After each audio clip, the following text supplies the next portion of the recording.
How's it going, everyone? This is Draoi with another damn level. The Arcane Surge build was the first build I put out on the channel, and since then we've had a lot of changes to the game and how the game works and how the conditions work and kind of how things were put together for a couple of the builds that were the meta and some that definitely weren't. So I've decided to come and give you the updated trait structure that I've decided to use for the Arcane build. Not a whole lot has changed, however, the one thing that has changed is the focus of the build, and that has turned into more of an aura-centric build on top of the crit power that we get from the arcane skills. So again, not a whole lot has changed, and now we get 3 Grandmaster traits. So I'm going to walk you through what I've decided to set up and use for this Arcane build. Now, the DPS points have stayed generally the same, and the rotation hasn't changed at all either, so I'll put a link in this video and, as an annotation, so you can go take a look at the full rotation that was used in the previous video. I don't feel I need to reproduce all of the build statistics and damage points. The damage has stayed almost exactly the same with the rotation, with a small boost due to how burning now works. Burning, along with all other conditions, are now intensity stacking.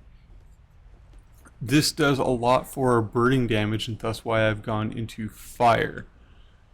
So let's dive in and go ahead and take a look at some of these traits. So the first is the Arcane line, which we take for the reduction in attunements and, of course, the different effects for the arcane skills themselves. So the key thing here is we gain Fury every time we switch attunement. That's one of the key features we want because this build runs Valkyrie gear, which has a lot of Ferocity, which gives us crit power, but not necessarily crit chance. So as long as we have Fury, we have a 20% critical chance increase. Then we have Arcane Precision. Skills have a chance to apply a condition based on when a critical hit goes off. Now it's been increased to 33% as of the patch, which again gives us greater damage when we are in burning, but really we want to try to trigger this when we are in earth or when we're in water. The reason for this is bleeding has the highest modifier for the damage output for a condition. So though burning does slightly more over 1 second, it's 110 per second for bleeding. So the modifier on that is a little higher. So we get a little more damage out of that. And that can be triggered with things like Arcane Wave. It becomes very useful, and the damage, though minuscule, does indeed stack up. So this also gives us, when we attune to an element, we'll get a boon, and this is called Elemental Attunement. This actually used to be something we had to spend a trait point for, or 2 trait points in the previous system to get to, and actually spend one of our choosable trait slots to get. Now this is baseline. It's very nice, and it means we have one less decision when we for our team versus putting out damage for our team. Next is Elemental Contingency. You gain a boon whenever you are struck based on your current attunement. This can occur every 10 seconds.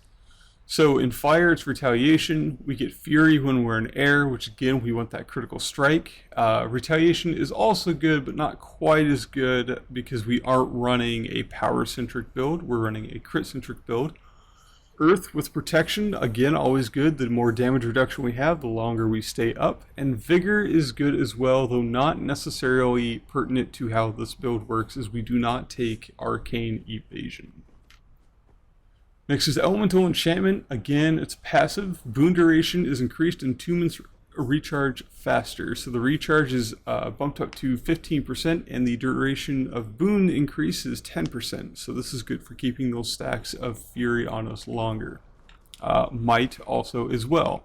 The rotation that was used for this build, if you recall, and if you don't, I would suggest you go watch the video to see how some of those rotations work. We get quite a lot of might, and we can sustain quite a lot of might. The last one is Elemental Surge. This is one of hot debate, especially for those of you doing competitive PvP, to not take Arcane Evasion, but in the spirit of doing an Arcane based build, I definitely feel this is worth it. Based on your attunement, arcane skills inflict a condition on foes. You gain more ferocity when you use an arcane skill, and arcane skills recharge faster. So we gain 150 ferocity every time we use an arcane skill for 15 seconds. So with the way our skills sit and the way the cooldowns work, we can almost always have ferocity on us given this and the auras. And the auras will be something we can cover here in just a bit. On top of that, it reduces the cooldown of all our arcane skills, and it makes it so all of our arcane skills have the potential to put out conditions. So this being an arcane centric build, I feel this is very important as to how the mechanic of your utility skills work, as opposed to taking arcane evasion, which again is not a trait to be looked down upon. It's a great trait, it just doesn't happen to fit within the mechanic of this particular build. We have Bountiful Power, which is your last Grandmaster, deal more damage for each boon on you. You definitely can take it, but I feel this build suffers greatly when you do, due to the fact that you don't get the reduction of cooldown for your arcane skills, and they don't apply the effect, so you don't get the damage boost from Arcane Wave due to the conditions, say, from burning. This can also be used to immobilize to catch someone out in your Churning Earth as well. Next is Fire. First passive we get is Empowering Flame. Gain power while in Fire Attunement. We get 150 power. Always good. That will up the burning damage and the amount of raw damage we do from heavy hitters like Burning Speed or Fire Grab. Next is the Burning Fire. This only condition control this particular build has, as whenever you hit 3 conditions, you automatically use Cleansing Fire, which is a cantrip, and it will burn everyone around you for 3 stacks and give you 3 stacks of might as well. Again, this is condition removal that you don't necessarily have to worry about. You can let it trigger and continue to cast and move about the battlefield effectively, and then use water to maintain most of your condition removal. Next is the passive of Sunspot. Inflict damage at your location when you attune to fire. I've actually got a couple kills with the damage I get from the rotation into fire when some of my bigger CDs were down. And on top of this, it gives us Fire Shield for 4 seconds. Fire Shield will grant you might every time you are struck, so once per second per attacker. And it will also, paired with water, give it to all of your allies, which is another one we'll go into. This has become a very centric part of the way the build works, in my opinion, and definitely gives you a lot stronger team support than the previous Arcane Surge build had, which was a Scepter Dagger, and we've actually switched to Dagger, which uses more of the Celestial Elementalist rotation. But again, I've been testing all of these metrics using the old rotations, so again, there will be an annotation, so you can go take a look at that, and I will put out a video specific to the double dagger structure that I use with the Arcane build for PvP. Next trait is called One with Fire. Fire auras you apply last longer and grant might when applied. So not only do you get might for every second that each target hits you, you start with 2 might on top of that, and it will increase the duration that you have Fire Shield, and you give Fire Shield to everyone by 33%.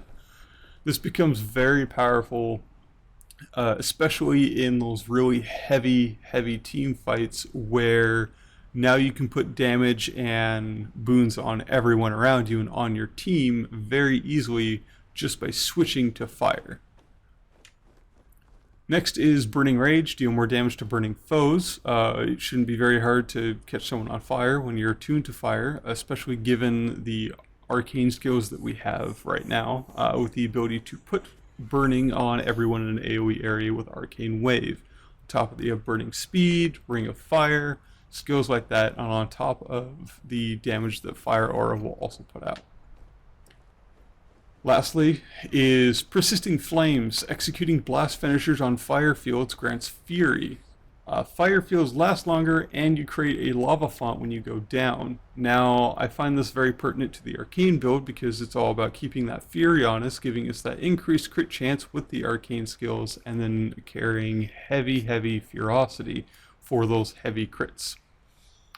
So part of the rotation, both with the new that I will put out and both with the old rotations for the Arcane Surge, you have lots of blast finishers in our fire fields. Almost all of our blast fields happen inside of our fire fields, which means this will give us constant fury inside of those pertinent rotations when we are in our damage dealing attunement. Very, very pertinent. You can definitely take Pyromancer's which will give you a stack of might every time that we use a fire skill, but the amount of time that we're in fire, given the rotation nature of the Arcane build, we don't get the optimal amount of stacks out of this.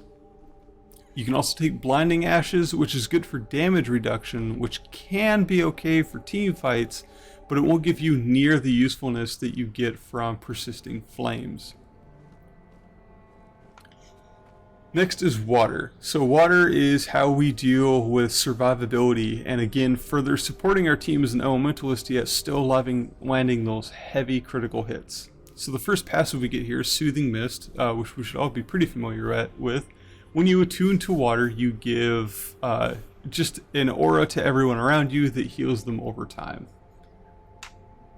The first trait we actually take is Soothing Ice. Gain regeneration and Frost Aura when you are critically hit, and this can occur every 20 seconds. It's very nice to get that minus 10% incoming damage from, say, a Thief's opening burst. It will give you regeneration, and it will give you that Frost Aura, which will chill them.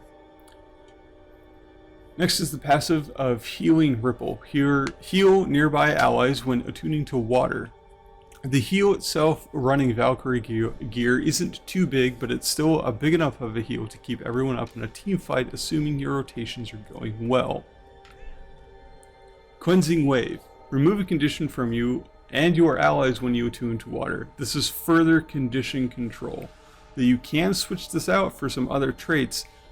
When Cleansing Fire is down, this is your only way to control those conditions that come in mass from, say, like Ingies. Of course, you also have Cleansing Wave, but again, between the two, there's only 2 conditions that can be removed between them. Next passive is Healing done to allies is increased by 15%.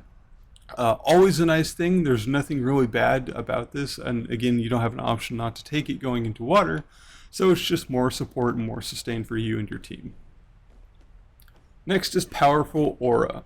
So this is what makes the fire auras and those frost auras so strong, is when you apply an aura to yourself, grant the aura to all nearby allies as well. So this means when you're given frost aura, or you use your 4 skill for frost aura, now you're giving your entire team a 10% reduction in damage taken. Now there's a lot of other combinations with auras in this patch, but this is the one that I found to be the most effective. If you are roaming and you don't necessarily want to be a team player, or you're doing 1v1s, I would highly suggest moving to Cleansing Water. You remove a condition when granting regeneration to yourself or an ally. The other one is Soothing Power. The healing effect of Soothing Mist is increased by 100%, so it's essentially doubled, but that's not necessarily pertinent to how we play a more melee-centric, whether that be Dagger Scepter or Dagger Dagger.